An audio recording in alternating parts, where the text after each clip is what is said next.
Merci, professeur Deblay. Donc, je laisse la parole à mon ami, docteur Ibrahimi, qui va présenter M. Bruno aussi.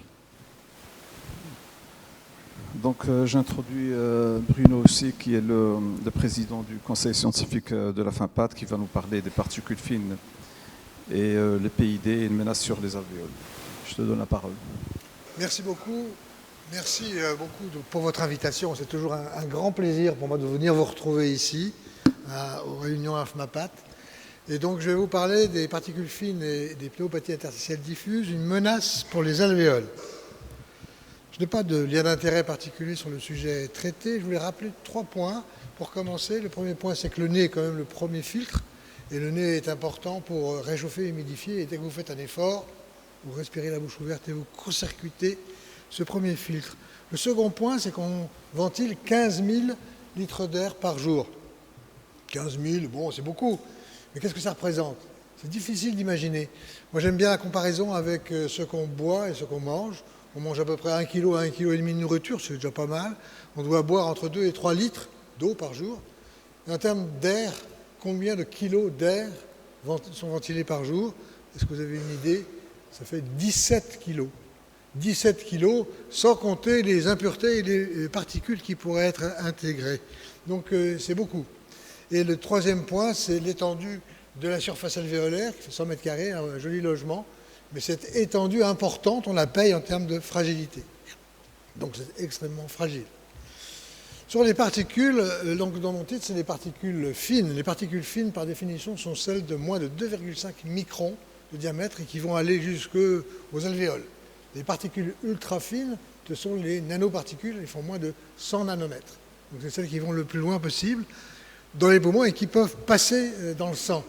Et en fait, les poumons sont une cible et une voie de passage pour les particules inhalées. Et les mécanismes d'action, on l'a déjà évoqué tout à l'heure, c'est une diapositive qui est tirée d'une revue récente sur la pollution domestique, mais qui est aussi valable pour la pollution extérieure, et qui montre que le mécanisme, c'est dans la colonne orange, les mécanismes impliqués sont surtout les systèmes oxydatifs, mais ça va aussi être une atteinte de la lésion de la membrane épithéliale et de l'immunité pulmonaire. Il faut se rappeler que plus c'est petit, plus c'est toxique. Quand même. Parce qu'à masse égale, si vous divisez le diamètre des particules par 10, vous multipliez leur surface par 100 et leur nombre par 1000. Donc c'est considérable. Et ce qui est important pour la toxicité de ces particules, c'est la surface de contact avec l'organisme. Donc plus c'est petit, plus vous allez avoir une surface de contact importante avec l'organisme, avec l'épithélium bronchique. Et ainsi, quand on passe de particules de 10 microns, ce qu'on appelle les PM10, qui sont des relativement grosses particules, à des nanoparticules de 100 nanomètres de diamètre, eh bien leur nombre, à masse égale, est multiplié par un facteur 10 puissance 6, 1 million. Donc c'est vraiment important d'avoir ça en tête. Et enfin, je vous ai évoqué les nanoparticules. Sur le plan biologique, il a été montré sur les cultures de cellules que c'est un changement radical de propriété. Quand on passe aux nanoparticules, ce sont des particules qui sont extrêmement réactives. Elles peuvent passer dans l'organisme, on peut démontrer leur passage dans l'organisme et leur stockage, leur rétention dans l'organisme, sans qu'on sache précisément les effets toxiques. Mais ceci, c'est pour souligner le fait qu'exprimer la pollution en microgrammes par mètre cube n'a guère de sens. C'est pour ça qu'on a des jolis schémas qui vous montrent une diminution de la pollution en microgrammes par mètre cube, mais en fait, il faudrait utiliser le nombre de particules par unité de volume. Et encore mieux, il faudrait s'intéresser à la nature de ces particules. Qu'est-ce qu'elles véhiculent? Est-ce qu'il y a des hydrocarbures polycycliques, etc. Donc, encore une fois, il faut essayer, si c'est possible, d'avoir une expression en nombre de particules par unité de volume. Je vais vous parler de 3 sujets. La silice, je ne pense pas que vous m'attendiez tellement sur la silicose, de la pollution atmosphérique et des micro- et nanoplastiques, qui sont une menace majeure en termes de pollution. Sur la silice, c'est une histoire ancienne. Donc ça, Bernard pourrait peut-être nous raconter ça, mais Hippocrate avait déjà peut-être décrit les signes de la silicose. C'est discuté, mais c'est surtout à la moitié du 19e siècle, fin du 19e, qu'avec l'industrie minière, on a vu exploser le nombre de cas de silicose. Et ça reste une maladie d'actualité. J'ai pour preuve une publication de l'équipe d'Oujda fin 2024 sur des cas de silicose qui ont été décrits dans l'est du Maroc, dans les mines qui sont fermées normalement de Djerada. Donc il reste des cas de silicose. Et donc on décrit plusieurs formes de silice, la silice cristalline qui est très structurée, c'est celle-là qui est toxique pour le poumon, la silice amorphe qui est dite non toxique, qui est très utilisée dans de nombreux produits de la vie quotidienne. Et puis là j'ai rajouté la silice mésoporeuse, qui est en fait connue depuis 1990, qui fait partie des nanoparticules, c'est des nanomatériaux, ils sont arrivés à faire ça. Ils ont fait une synthèse, et vous voyez que cette nanoparticule, elle a des pores, et dans ces pores, vous pouvez mettre des substances, des médicaments, éventuellement des catalyseurs, et c'est très utilisé dans l'industrie. Donc voilà pour les formes de silice, et on s'intéresse surtout à la silice cristalline. Et la diapositive suivante, qui est extrêmement chargée, je ne vais pas rentrer dans le détail, c'est pour vous montrer, c'est tiré d'une revue générale, c'est dans des deux panneaux ici, c'est le nombre d'activités professionnelles qui vous exposent à la silice. Elles sont extrêmement nombreuses. Ça veut dire que le travail de l'interrogatoire professionnel est clé pour suspecter une silicose. Et dedans, on y retrouvera les sableurs de denim, de jeans, vous savez, pour essayer de les rendre un peu plus vieux. Hein, et donc, il y avait des gens qui faisaient du sablage sur des jeans et qui ont tous des silicoses. Et puis, un autre métier plus récent, ce sont aussi ceux qui utilisent la pierre artificielle. La pierre artificielle est utilisée pour les éviers, les comptoirs. Et si on scie, si on polit ce type de matériel, on a un risque d'exposition important à la silice. Et je vais vous montrer ça sur dans les effets de la silice, c'est bien sûr la silicose. Une silicose chronique, c'est la plus fréquente, silicose accélérée ou la silicoprotéinose qui est plus rare et qui se voit surtout dans les expositions aiguës et importantes. Les infections, parce que la silice va diminuer les défenses immunitaires locales, et donc on a décrit des infections tuberculeuses notamment, des atteintes des bronches, et puis des atteintes cancérigènes. On sait que la silice est carcinogène. Et puis, enfin, des maladies auto-immunes, comme la sclérodermie, comme la polyarthrite rhumatoïde, ou enfin des atteintes rénales.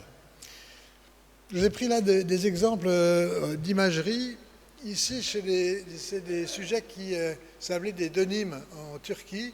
Et donc, vous voyez que c'est entre 2007 et 2018. Ça, c'est deux sujets, 2007 2018. Et vous voyez qu'entre les deux, il y a une aggravation des images radiologiques.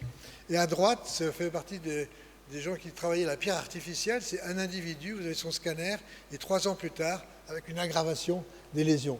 La silicose continue d'évoluer pour son propre compte après arrêt de l'exposition. Comment on peut s'en prémunir? Bien sûr, en portant un masque, en ayant une ventilation adéquate des locaux. Et l'autre chose, c'est de travailler à l'humide. C'est-à-dire que ici, c'est le nombre de particules en fonction de leur diamètre. Et en rouge, on va s'intéresser surtout à la courbe rouge. Vous avez les matériaux qui contiennent de la silice, comme les pierres artificielles dont je vous parlais. Et si vous faites une découpe, ici, vous avez un nombre de particules élevé. Si vous faites un polissage, là aussi, ça reste élevé. Mais si vous utilisez un travail à l'humide, donc en humidifiant l'atmosphère, vous avez ici une diminution considérable des particules. Donc c'est une façon importante de prévenir les silicoses dans l'exposition à la silice. Enfin, un dernier mot sur la silice, on n'a pas encore toutes les réponses concernant la physiopathologie de cette maladie. On peut, bien sûr, ça dépend de la nature de l'exposition, la nature du produit, et aussi de l'eau, de savoir s'il y a des facteurs aggravants comme un tabagisme associé ou une prédisposition génétique. Donc il y a encore des pistes de recherche concernant la silicose. La pollution atmosphérique, on en a quand même pas mal parlé dans les exposés précédents. Et donc, pollution particulière et fibrose pulmonaire, les questions qui se posent, c'est de savoir si l'incidence de la fibrose pulmonaire est plus marquée en cas de pollution particulière. Quels sont les effets de cette pollution particulière sur les exacerbations de la maladie et sur l'histoire naturelle? Et enfin, quels sont les effets sur la mortalité? Avant de vous en parler, juste cette diapositive qui est tirée d'une étude européenne et qui montre la participation de différents polluants en fait, aux effets sanitaires de la pollution. Et vous voyez que les PM2,5 ici, extérieurs ou intérieurs, compte pour plus de 70% dans les effets sanitaires de la pollution. Donc c'est vraiment un point important. Est-ce que ça joue sur la fibrose? Une première étude italienne qui a essayé de faire le parallélisme entre la pollution particulière et l'incidence de la fibrose pulmonaire. Ils sont intéressés au PM10, à l'ozone et au NO2, mais malheureusement pas au PM2,5. Ils montrent essentiellement avec le NO2 qu'il y a effectivement une augmentation, ça c'est le pourcentage d'augmentation de l'incidence par une augmentation de 10 points de la pollution. Et c'est toujours c'est un pourcentage positif. Vous voyez, c'est 4-6% d'augmentation de l'incidence de la fibrose. Mais l'intervalle de confiance est absolument considérable et elle ne permet pas de conclure à une différence significative. Donc ça montre une tendance, mais ça ne permet pas d'affirmer qu'il y a un lien entre la pollution et l'incidence de la fibrose. Là, c'est une étude un peu plus complexe, qui a été publiée en février 2025, donc vous voyez que c'est tout récent, qui est réalisée à partir de l'UK Biobank, qui inclut un demi-million de sujets qui ont été passés vraiment à la moulinette entre 2006 et 2010. À la moulinette, c'est-à-dire qu'on a plein de données médicales, démographiques, avec des prélèvements biologiques, des examens d'imagerie, de fonctions respiratoires, etc. Et donc, ils ont étudié le lien entre la pollution, la signature métabolique, c'est-à-dire le métabolome, et puis la survenue d'une fibrose pulmonaire. Ils ont finalement une cohorte de 185 865 sujets avec un métabolome. Ils ont exclu les données manquantes et les sujets qui avaient un risque identifié de pathologie interstitielle. En fait, le métabolome a été étudié par spectroscopie en résonance magnétique nucléaire. Les prélèvements étaient envoyés en Finlande et ils pouvaient identifier 170 métabolites plasmatiques chez le même sujet. Vous voyez que c'est énorme. Et à partir de ça, ils ont pu identifier 4 profils métaboliques en fonction du polluant auquel les gens étaient exposés. Et donc, les statistiques sont particulièrement sophistiquées. Je serais bien incapable de vous expliquer dans le détail la démarche statistique qui a été faite dans cette étude. Toujours est-il qu'ils ont montré qu'il y avait 4 profils métaboliques qui pouvaient être identifiés en fonction des polluants, qu'il y avait un lien entre la pollution et ces profils métaboliques, et que par ailleurs, il y avait un lien entre ces profils métaboliques et la fibrose pulmonaire. Ils ont à peu près un peu plus de 1000 fibroses pulmonaires qui ont été diagnostiquées sur cette période de temps. Et donc, ils ont fait une régression de façon à montrer qu'il y avait ce lien de risque de fibrose pulmonaire et d'exposition à la pollution. Ça se voit sur ce premier tableau où en fait, vous avez ici PM2,5, PM10, NO2, NOx. Et donc, chaque ligne correspond au hasard ratio, ici pour cette colonne pour les polluants de l'air, et ici pour les profils métabolomiques. Et on voit qu'à chaque fois, c'est statistiquement significatif, avec différents types d'ajustements pour chaque ligne, ici pour chaque polluant. Mais à chaque fois, il y a une différence qui est significative. Donc il y a un lien statistiquement significatif entre la pollution, un profil métabolique et le risque de fibrose pulmonaire. Ça se voit également sur cette diapositive suivante, qui est peut-être, il y a plus de couleurs. Et donc, il vous montre ici pour les polluants, PM2,5, PM10, NO2, NOx, que le hazard ratio pour la fibrose pulmonaire augmente de façon significative, quel que soit le modèle utilisé. Ils ont pu ensuite essayer de faire un lien de causalité. Est-ce que la pollution, via les modifications de profil métabolique, expliquait la fibrose pulmonaire? Et l'explication concerne 4 à 6% des fibroses, grosso modo. Donc vous voyez que c'est quand même assez sophistiqué en termes de méthodologie. Et une autre méthodologie intéressante, c'était l'utilisation d'un score polygénique de risque de fibrose. Donc c'est une étude sur l'ensemble du génome.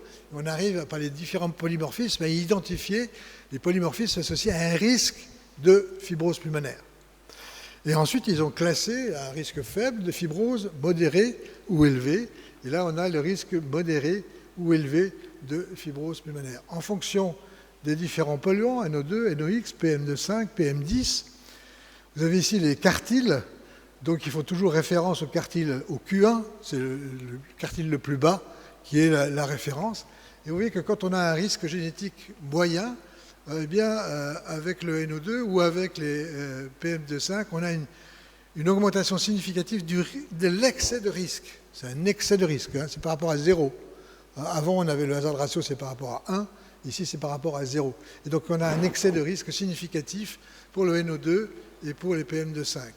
Ce qui est intéressant, c'est que c'est vrai pour le risque génétique moyen, mais qu'il disparaît pour le risque de génétique élevé, probablement parce que le risque génétique élevé gomme le risque lié à la pollution. Il est trop fort par rapport au risque lié à la pollution. C'est probablement l'explication. Alors, je vous avais parlé tout à l'heure du risque associé. Alors là, c'est une revue générale aussi qui est de janvier 2025. Et vous avez le lien entre la pollution et puis les exacerbations, le cancer du poumon dont je ne vais pas parler, le déclin de la fonction respiratoire et la mortalité. Concernant les exacerbations, vous avez ici donc, les différentes études qui démontrent une augmentation du risque lié d'exacerbation de fibrose pulmonaire en rapport avec les différents polluants. Vous me direz là-dessus, il y a là-dessus les polluants qui sont à l'origine d'un excès de risque, mais on n'a pas les études négatives. Et effectivement, en fonction des différentes études, il peut y avoir, par exemple, l'étude française a montré que l'ozone avait un rôle dans le déclenchement d'une exacerbation, mais que par contre, le PM2,5, il n'avait pas retrouvé d'effet sur les exacerbations, ce qui n'est pas le cas dans ces études-là. Donc là aussi, il y a une hétérogénéité des études qui fait qu'il faut prendre un peu de recul par rapport à ces résultats. Ceci étant, les odds ratios sont quand même relativement importants. Et puis, la décroissance de la fonction respiratoire, là aussi, il y a des études qui montrent une diminution de la fonction respiratoire. Il y a un échange dans CHEST entre le l'UCLC, enfin l'équipe d'Isabella Anesi et puis je crois que c'était Winterbottom, sur le fait qu'il y avait des modifications de la fonction respiratoire et certains ont effectivement démontré qu'il y avait une diminution significative de la fonction, pas les autres. Et donc ça tient aussi peut-être à la nature de la cohorte étudiée, à l'importance de l'exposition, à l'importance de la pollution que les étaient exposés. Enfin, la mortalité. Là, il y a aussi bon nombre d'études qui démontrent un lien entre pollution et excès de mortalité. Dans l'étude française, c'était les PM10, PM2,5 qui étaient à l'origine d'un excès de mortalité. Il n'avait pas été retrouvé dans l'étude de Winterbottom dont je parlais tout à l'heure. Donc là aussi, des discordances en fonction de la nature du polluant étudié, en fonction des études. Ceci étant, il semble qu'on puisse conclure que la pollution particulière contribue à l'incidence de la fibrose pulmonaire, à la survenue d'exacerbation, à la décroissance de la fonction et à la mortalité des patients. Très rapidement maintenant, sur les microplastiques, vous savez que c'est une menace considérable que l'accumulation, que la pollution par les plastiques, pollution qui peut être liée soit parce qu'on travaille dans des usines qui font du plastique, soit parce qu'on est exposé à une dégradation du plastique, qui peut être incorporée dans l'organisme, soit par inhalation, soit par ingestion, soit enfin par voie cutanée. Il y a une grande hétérogénéité dans la taille de ces plastiques. Et vous voyez que les nanoplastiques, leur limite se situe à 1 micron, alors que tout à l'heure je vous parlais de 100 nanomètres. Les gens qui s'occupent de plastique n'ont pas la même notion que les gens qui s'occupent de pollution particulière. Mais enfin, c'est inférieur au micron. Et enfin, il y a 45 types de plastique commercialement disponibles. Donc vous voyez que c'est très très hétérogène, tant dans la nature que dans la taille des particules de plastique auxquelles on peut être exposé. On en trouve un peu partout, beaucoup dans l'eau en bouteille. Les bouteilles d'eau en plastique contiennent beaucoup de microplastiques par rapport à la bière, par rapport à l'air. Vous voyez que dans l'eau du robinet, il y a moins de microplastiques. Il y a eu des études récentes qui suggèrent qu'il pourrait y en avoir quand même. Et puis dans différents aliments. Et donc, vous voyez que l'estimation, c'est 78 000 à 211 000 particules par an. Il y a eu, à un moment donné, je ne sais pas si vous avez vu passer ça, des gens qui disaient, oui, on incorpore l'équivalent d'une carte de crédit par semaine. Parce qu'il y avait eu une publication qui disait que c'était entre 0,1 et 5 grammes par semaine. En fait, il a été montré par la suite que ce n'est pas vrai, que c'est une surévaluation de la gestion de plastique. Mais de toute façon, on en ingère sûrement. Alors, ce qui nous intéresse, c'est les effets sur la fonction respiratoire. Actuellement, on a peu de données, hein, c'est en train d'émerger. C'est une méthodologie qui n'est pas si simple, parce qu'il faut éviter tout contenant en plastique. Hein. Quand vous faites un lavage broncho-alvéolaire, il faut mettre ça dans des tubes en verre, pas dans des tubes en plastique. Donc, c'est pas si simple à faire. Une des premières conséquences en physiopathologie, c'était sur l'asthme, les emballeurs de viande, avec le papier qu'on appelle cellophane, hein, c'était par le chaud, ils scellaient les choses et il y avait une vapeur qui se dégageait. Et on a décrit les asthmes, c'était dans les années 70. Pour les BPCO et la pathologie interstitielle, on n'a que des arguments indirects sur les cultures cellulaires ou sur l'animal, avec des mécanismes qui pourraient impliquer les protéases, antiprotéases ou les défenses antioxydantes. Je voulais juste citer un papier très récent qui est sorti chez la souris, où en fait on a gavé des souris avec du plastique, avec des bouts de plastique. Et donc ils voulaient étudier l'effet sur le microbiote.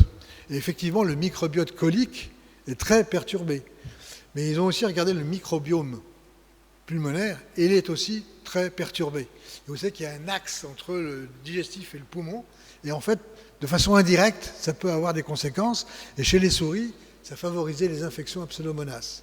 Donc, bon, c'est la souris, c'est sûrement un mécanisme intéressant, un mécanisme indirect, et qui vous montre bien la difficulté qu'on aurait, nous, à faire des expérimentations chez l'homme pour essayer de démontrer ce mécanisme.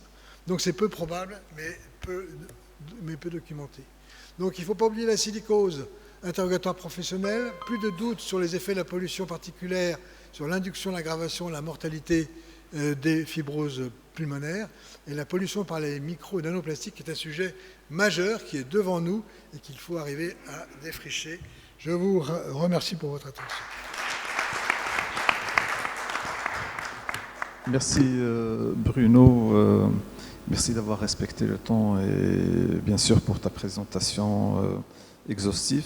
Je passe la parole à la salle. Nous avons le temps pour 2 à 3 questions. Oui, Frédéric.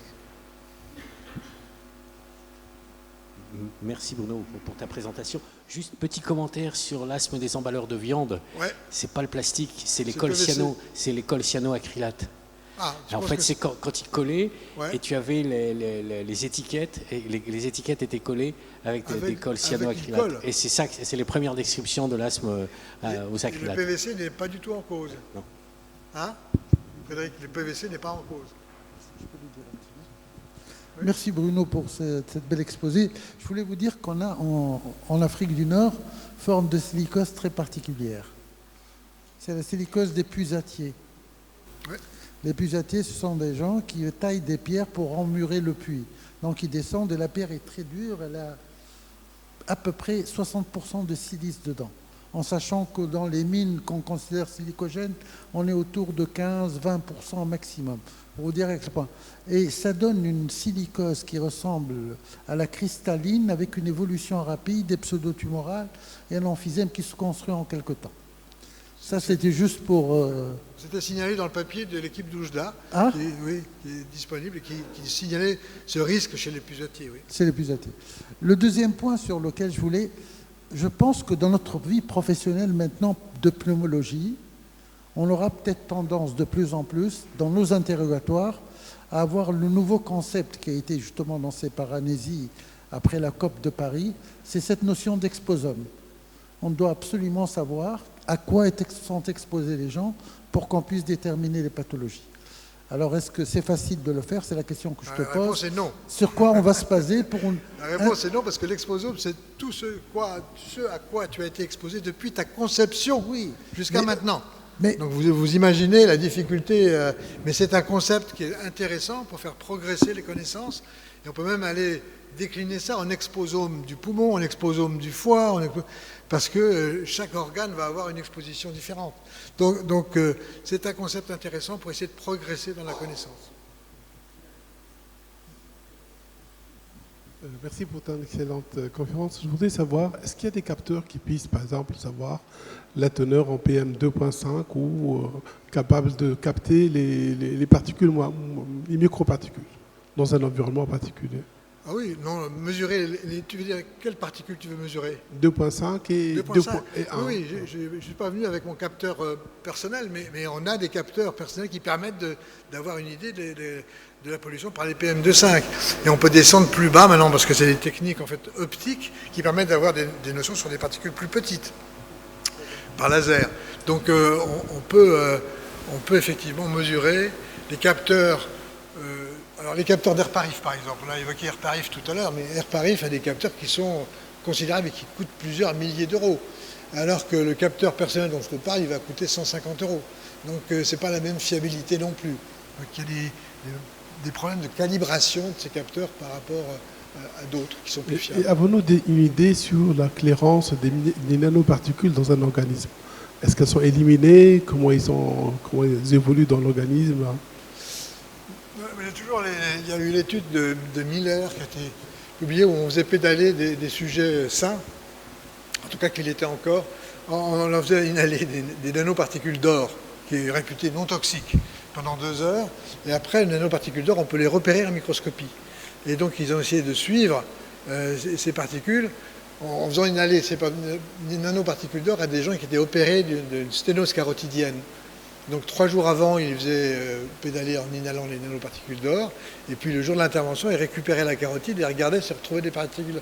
Et on retrouve des nanoparticules d'or dans les plaques d'athérome et dans les cellules monocytaires qui sont des cellules inflammatoires.